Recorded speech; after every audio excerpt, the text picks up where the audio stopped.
parenthèse, nous continuons. Je voudrais dire quelque chose à mes frères panafricanistes. Je vais vous dire quelque chose. Si le colon pouvait savoir un seul instant que la Bible est un livre par lequel l'Afrique devait être libérée, il ne l'aurait jamais amené en Afrique. Oui. Ceux qui critiquent la Bible, c'est parce qu'ils n'ont pas encore lu le contenu. Ceux qui critiquent la Bible, c'est parce qu'ils n'ont pas encore découvert le contenu. Je dis bien, si le colon avait su que la Bible devait être un livre qui devait ouvrir l'esprit des Africains, amener les Africains à être émancipés spirituellement, amener les Africains à commencer à voir les choses d'une manière déterminante, le colon n'aurait jamais amené la Bible en Afrique. Alléluia. Il n'aurait jamais amené la Bible en Afrique. Je vous dis la vérité, frère. Dans la Bible, le livre de Josué, le livre des rois, le livre des chroniques, frère, dans ces livres-là, les livres-là parlent des techniques de guerre. C'est un livre complet. Je vous dis que la Bible est un livre complet. Messieurs les panafricanistes qui croyaient que la Bible c'est votre combat, vous faites fausse route. La Bible c'est un livre complet. Ce n'est pas pour rien qu'il a été toujours le best-seller de tous les temps.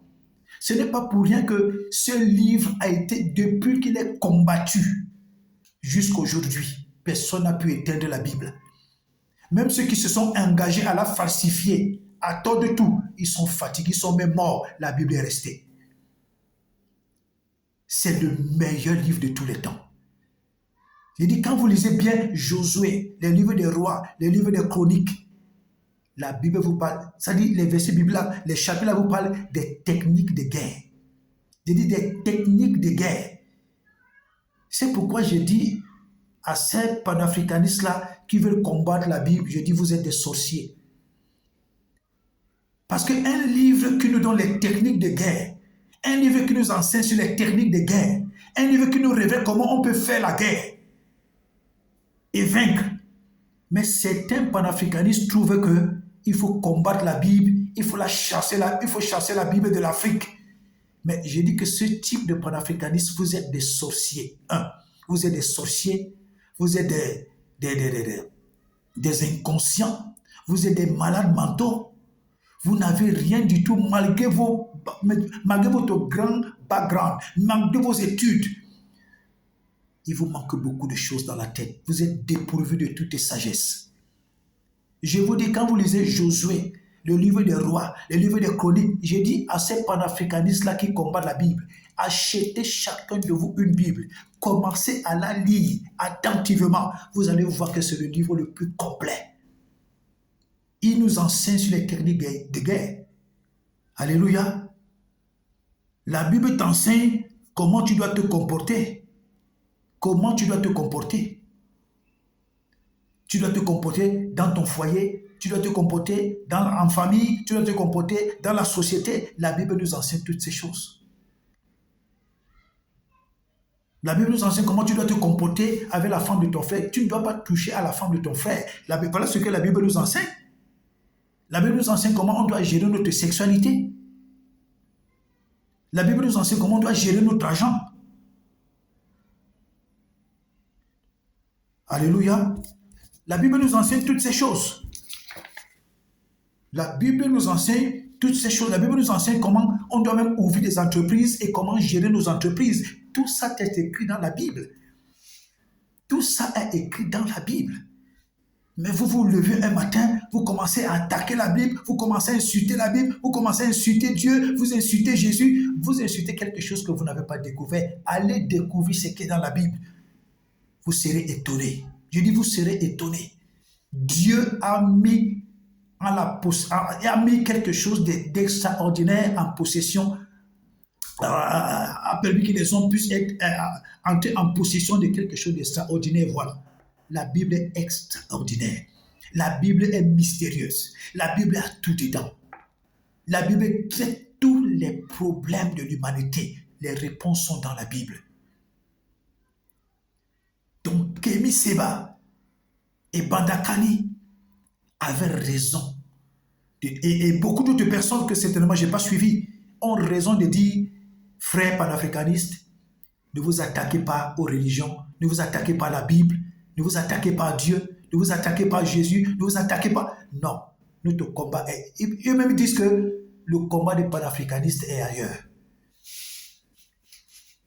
Je ne suis pas là pour faire le marketing du panafricanisme. Non, je suis là juste pour dire aux gens que si tu es panafricaniste, ton combat est ailleurs.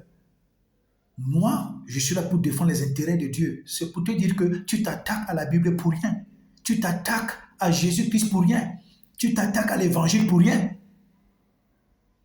Tu veux que la Bible disparaisse de l'Afrique alors que dans la Bible, il y a des choses extraordinaires. Comment un livre qui contient les techniques de guerre, vous dites qu'on doit sortir ce livre de l'Afrique. Allez le lire. Vous allez découvrir des choses extraordinaires dedans. Alléluia. Alléluia. Ah oui. Et aussi dans la Bible, comme certains panafricanistes pensent que les Blancs ont écrit dans la Bible que le noir est maudit. Il n'est écrit nulle part dans la Bible d'une manière spécifique que le noir a été maudit. C'est écrit nulle part. Les gens ont pris des versets bibliques qu'ils ont donné eux-mêmes des interprétations. Quand vous suivez l'histoire, quand vous suivez l'histoire de l'humanité, à cette époque-là, ce n'était que des noirs. Jésus même était noir. Donc vous vous attaquez à votre frère noir. Vous dites que Jésus était blanc. Voilà donc ce que je dis. Il y a certains panafricanistes qui sont des zinzins. Il y a certains panafricanistes qui sont des malades mentaux. Il y a certains panafricanistes qui ont raté la cible. Ils viennent nous parler le gros français contre Dieu, contre la Bible, contre Jésus. Ah, vraiment. Non. Il n'est écrit nulle part dans la Bible écrit que le noir a été maudit. Ce n'est écrit nulle part d'une manière spécifique. Zéro faute. Zéro. Parce que la reine de Séba, celle que Salomon avait épousée, était noire. Et elle était une reine. Donc, c'est-à-dire elle était riche. La Bible dit qu'elle a amené des richesses à Salomon. Comment vous dites que le noir est maudit? Le noir est maudit comment? Avec toute la richesse qu'il y a en Afrique, ça veut dire que certains panafricanistes sont eux-mêmes tombés dans le jeu du colon. Donc le colon les a amenés dans son jeu, eux-mêmes sont tombés dans le jeu du colon et ils sont en train de condamner la Bible. Alors qu'ils n'ont qu'une seule minute s'asseoir et réfléchir. Ah, pourquoi toute l'Afrique est riche? Et on dit que les Africains sont maudits. Pourquoi toute l'Afrique est riche? On dit que les Africains sont maudits? Non, l'Africain se maudit lui-même. Ce n'est pas la Bible qui maudit l'Africain. L'Africain se maudit lui-même parce qu'il fait des choses qui sont contraires à ce que Dieu a dit dans la Bible. Dieu dit ne couche pas avec la femme de ton frère. L'Africain couche avec la femme de son frère. Dieu dit ne couche pas avec la femme de ton père.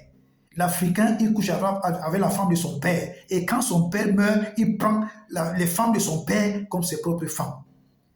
Dieu dit ne pratique pas la sorcellerie. L'Africain pratique la sorcellerie. Dieu dit évitez la jalousie, ne tuez point. L'Africain pratique la jalousie et il tue. Mais quand l'Africain lui-même fait des choses qui sont contraires à la Bible, quand l'Africain lui-même fait des choses que Dieu même condamne, c'est-à-dire que l'Africain se condamne lui-même.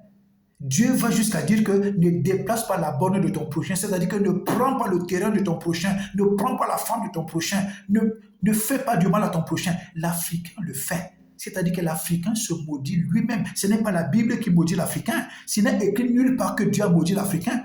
L'Afrique est extrêmement riche, mais qu'est-ce qui fait que les Africains soient maudits? Ils se maudissent eux-mêmes par leurs propres pratiques.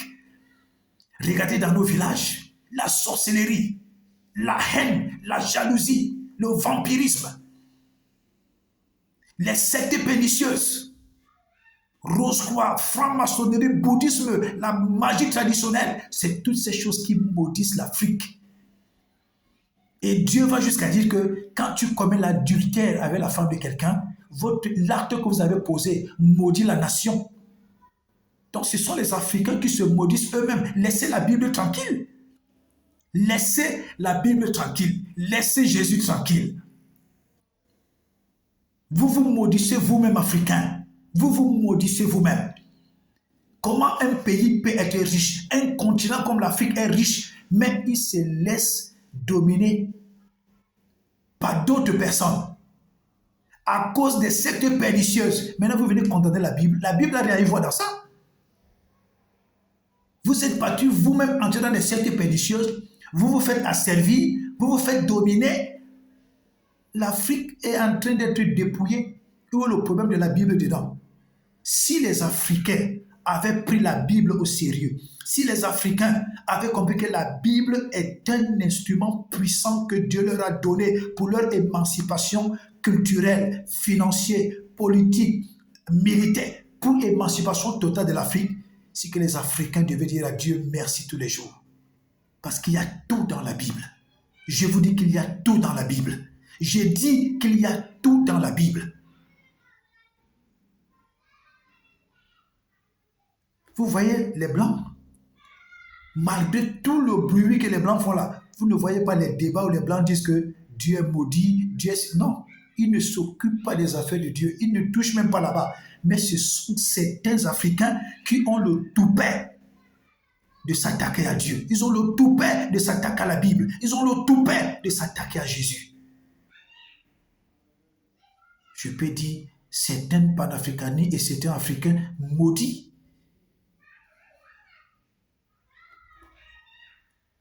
Donc laissez la Bible tranquille. Laissez la Bible tranquille. Vraiment. Quand tu lis la Bible, je veux vous dire, parce que je suis en train de parler aux Africains, je parle aux Africains et je parle à certains panafricanistes qui sont comme des malades mentaux, qui ne connaissent même pas là où se trouve leur combat. Quand tu lis la Bible avec un esprit de contradiction, tu vas trouver la contradiction partout. Et tu vas croire que ce sont des contradictions. Or, c'est ton cerveau qui te joue des sales tours. Vous allez voir des docteurs, des professeurs, des intellectuels, des gens qui ont poussé dans les études, mais qui viennent lire la Bible avec un esprit de contradiction. Ils ne peuvent rien comprendre dans la Bible. C'est un livre mystérieux.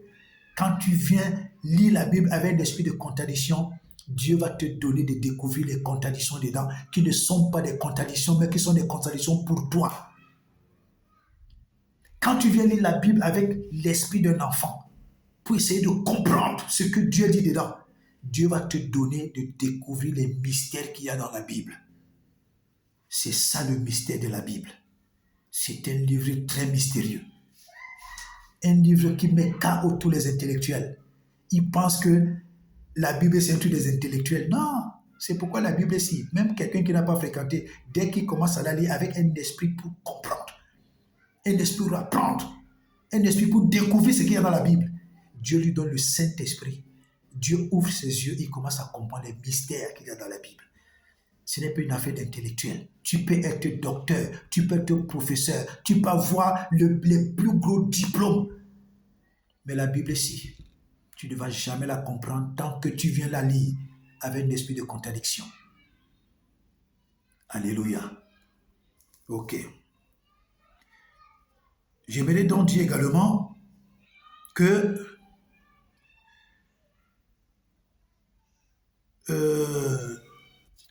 Jésus-Christ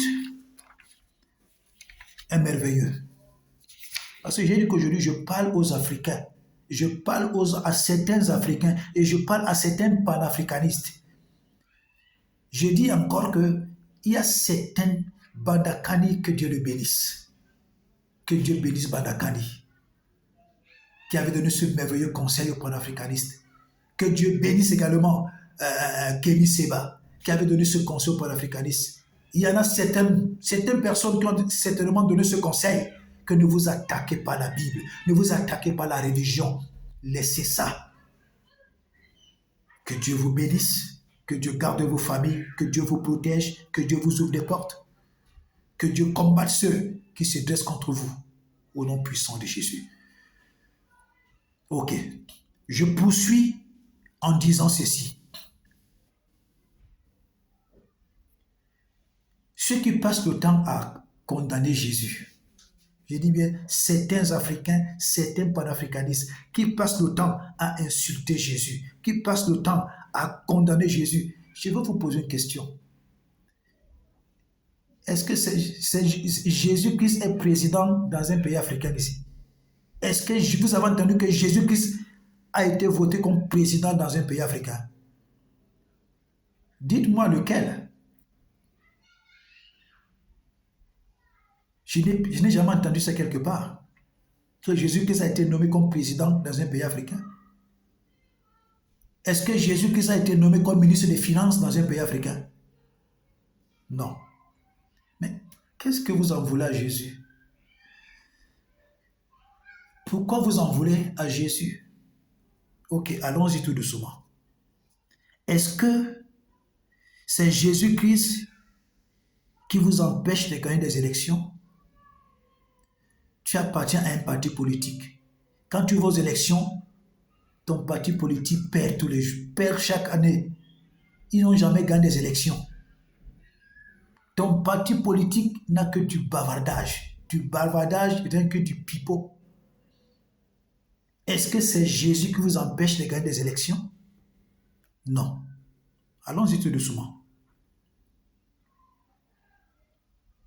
Est-ce que c'est Jésus-Christ qui dit au chef de ton village de coucher avec les femmes de ses frères, de coucher avec les femmes de ses tidas? C'est Jésus-Christ qui a dit au chef de ton village de prendre les terres des autres? C'est Jésus-Christ qui a dit au chef de ton village de pratiquer la sorcellerie? Non. Allons-y tout doucement. Est-ce que c'est Jésus-Christ qui détourne les fonds publics dans les pays africains?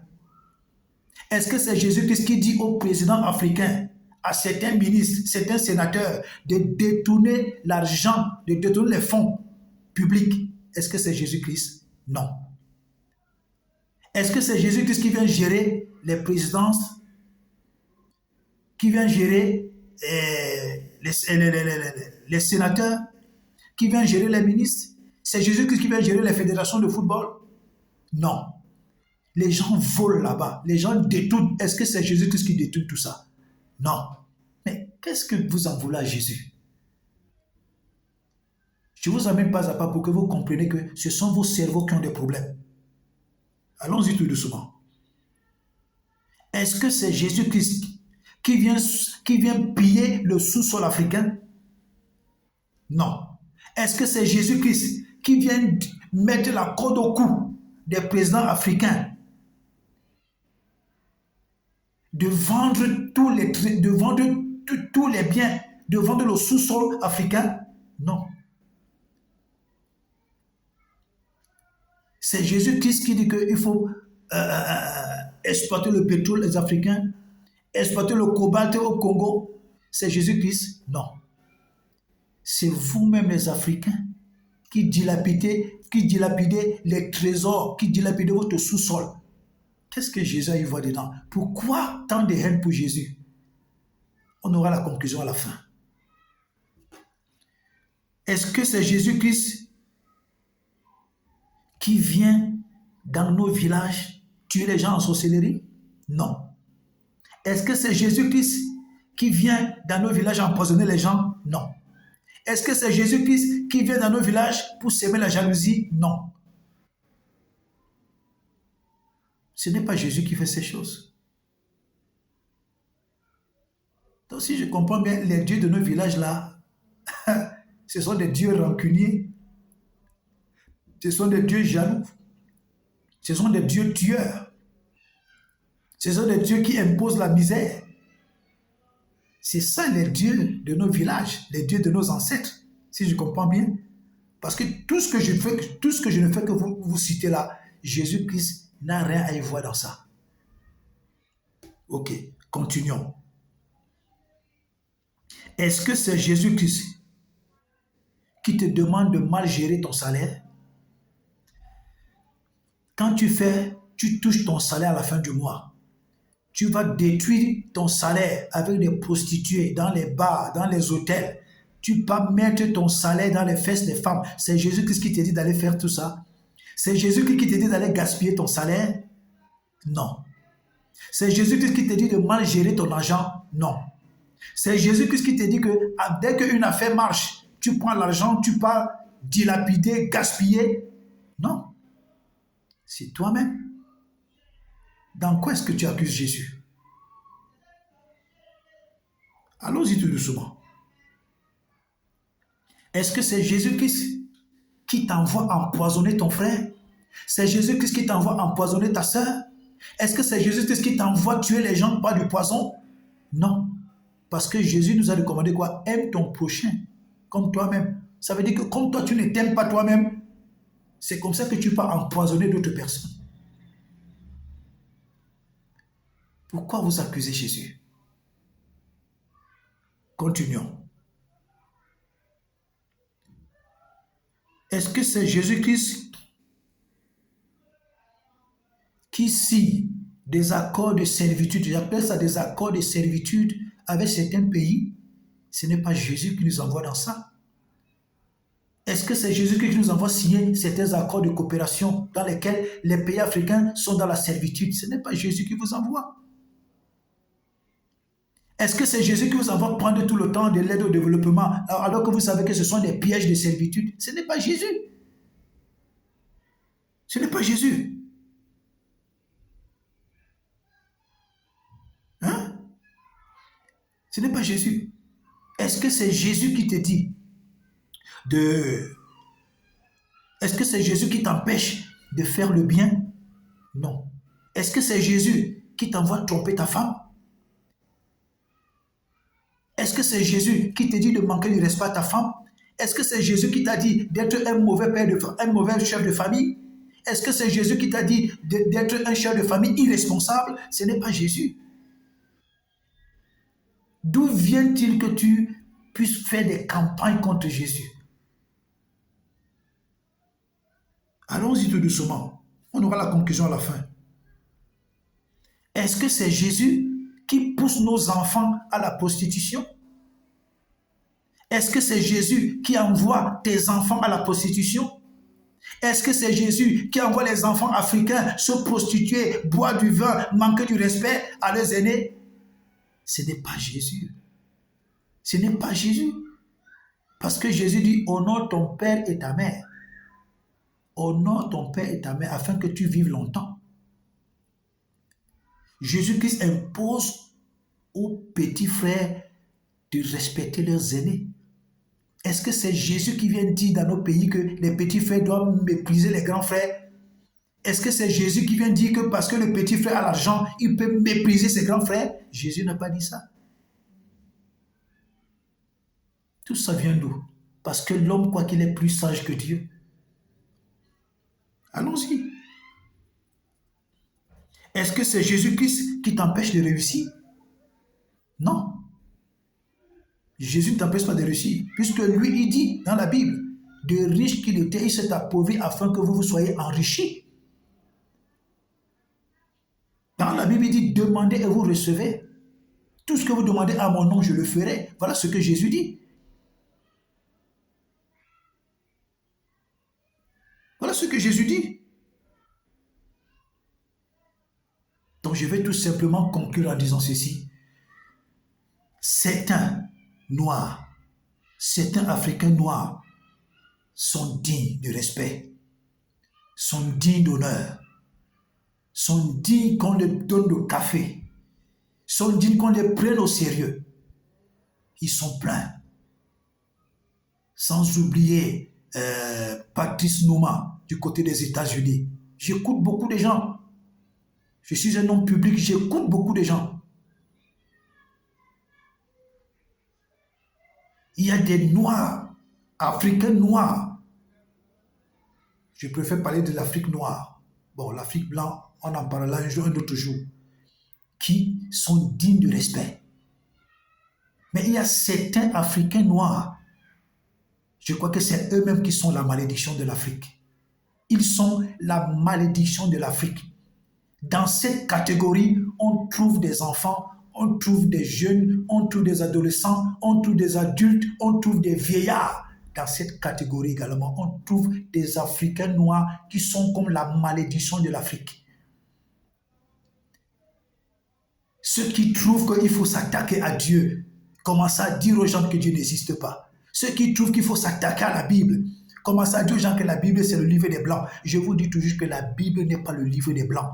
Si les Blancs, le colon, savaient que dans la Bible, il y a tous les trésors, ils ne seraient jamais venus en Afrique avec la Bible.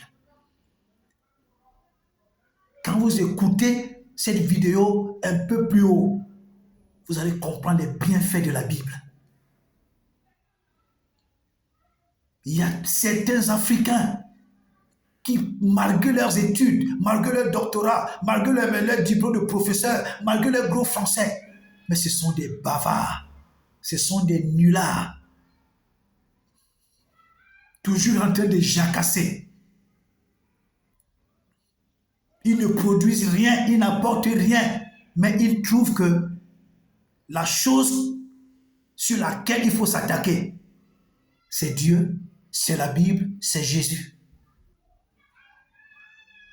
Frère, je vous dis encore en conclusion, tous ceux qui ont pris ce chemin ont mystérieusement péri. Je parle à certains de mes frères, à certains panafricanistes qui ont trouvé que leur combat, c'est s'attaquer à la Bible. C'est dire aux gens que Dieu n'existe pas. C'est dire aux gens que Jésus, c'est la fée des Blancs. Tous ceux qui se sont engagés dans ce jeu-là ont mystérieusement péri.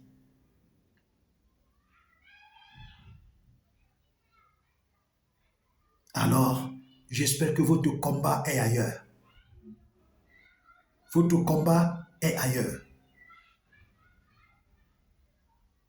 Que Dieu bénisse l'Afrique, que Dieu répande sa puissance sur l'Afrique, que Dieu envoie ses anges de combat sur toute l'Afrique, que Dieu libère le feu de son Saint-Esprit sur toute l'Afrique, que Dieu libère son armée céleste sur toute l'Afrique, que Dieu garde tous ceux qui ont le cœur pour l'Afrique, que Dieu bénisse toutes les nations, toutes les âmes qui vivent dans les nations, que Dieu se souvienne de tous ceux qui le servent.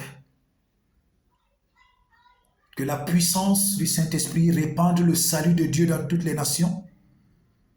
Que la puissance du Saint-Esprit répande le feu de la conversion dans tous les cœurs.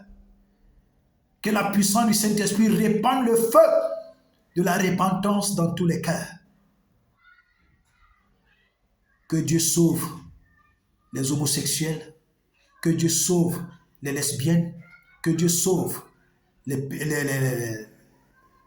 pédophiles, que Dieu sauve les prostituées, que Dieu sauve les alcooliques, que Dieu sauve ceux qui sont complètement accros au tabac, que Dieu sauve